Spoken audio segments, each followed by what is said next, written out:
دین اسلام میں کوئی زبردستی نہیں ہے، ہدایت صاف طور پر ظاہر اور گمراہی سے الگ ہو چکی ہے۔ تو جو شخص بتوں سے اعتقاد نہ رکھے اور اللہ پر ایمان لائے، اس نے ایسی مضبوط رسی ہاتھ میں پکڑ لی ہے جو کبھی ٹوٹنے والی نہیں، اور اللہ سب کچھ سنتا ہے، سب کچھ جانتا ہے۔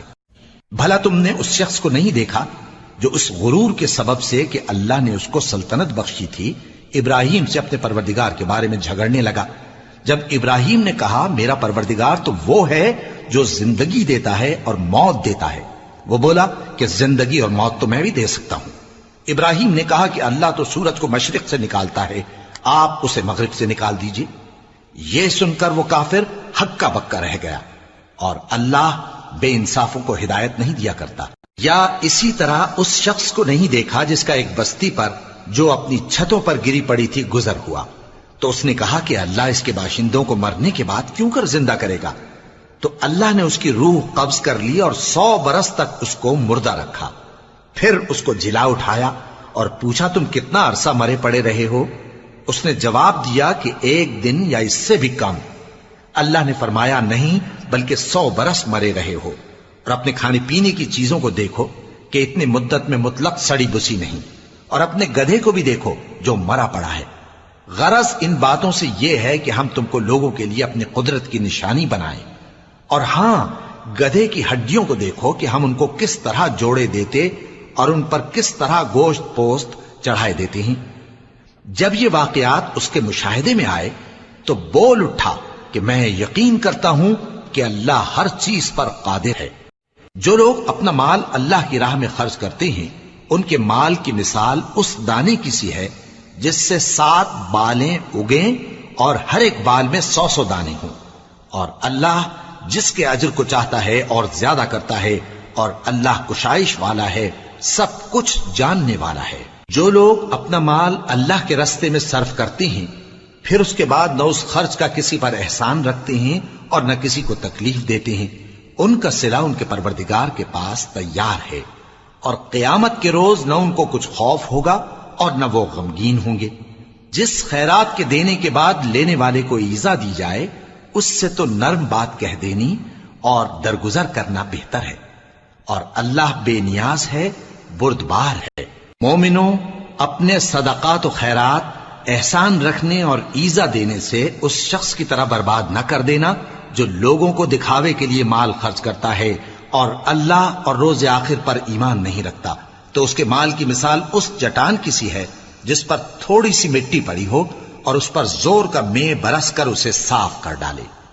اسی طرح یہ ریاکار لوگ اپنے اعمال کا کچھ بھی صلہ حاصل نہیں کر سکیں گے، اور اللہ ایسے ناشکروں کو ہدایت نہیں دیا کرتا۔ مومنوں، جو پاکیزہ اور عمدہ مال تم کماتے ہو اور جو چیزیں ہم تمہارے لیے زمین سے نکالتے ہیں، ان میں سے اللہ کی راہ میں بھی خرچ کرو، اور بری اور ناپاک چیزیں دینے کا قصد نہ کرنا کہ اگر وہ چیزیں تمہیں دی جائیں تو بجز اس کے کہ لیتے وقت آنکھیں بند کر لو، ان کو کبھی نہ لو، اور جان رکھو کہ اللہ بے نیاز ہے، خوبیوں والا ہے۔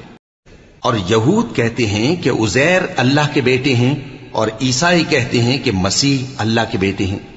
یہ ان کے منہ کی باتیں ہیں، پہلے کافر بھی اسی طرح کی باتیں کہا کرتے تھے، یہ بھی انہی کی ریس کرنے لگے ہیں۔ اللہ ان کو ہلاک کرے، یہ کہاں بہہ کے پھرتے ہیں۔ انہوں نے اپنے علماء اور مشائخ اور مسیح ابن مریم کو اللہ کے سوا معبود بنا لیا، حالانکہ ان کو یہ حکم دیا گیا تھا کہ معبود واحد کے سوا کسی کی عبادت نہ کریں، اس کے سوا کوئی معبود نہیں، اور وہ ان لوگوں کے شریک مقرر کرنے سے پاک ہے۔ یہ چاہتے ہیں کہ اللہ کے نور کو اپنے منہ سے پھونک مار کر بجھا دیں، اور اللہ اپنے نور کو پورا کیے بغیر رہنے کا نہیں، اگرچہ کافروں کو برا ہی لگے۔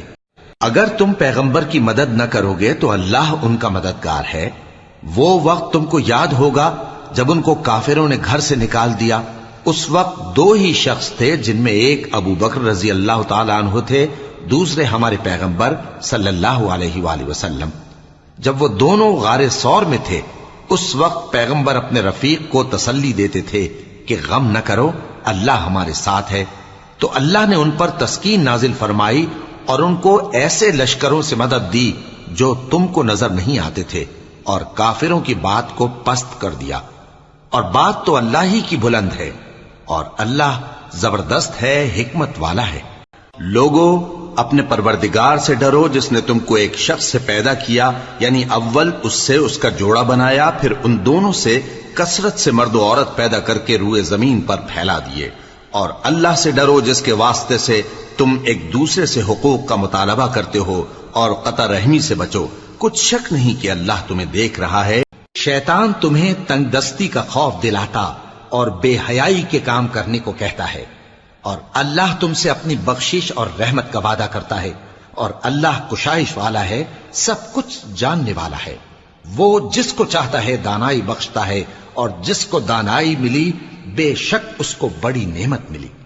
اور نصیحت تو وہی لوگ قبول کرتے ہیں جو عقل مند ہیں۔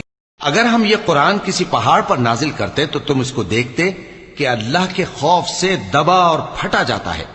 اور یہ مثالیں ہم لوگوں کے لیے بیان کرتے ہیں تاکہ وہ غور کریں۔ وہی اللہ ہے جس کے سوا کوئی معبود نہیں، پوشیدہ اور ظاہر کا جاننے والا، وہ بڑا مہربان ہے، نہایت رحم والا ہے۔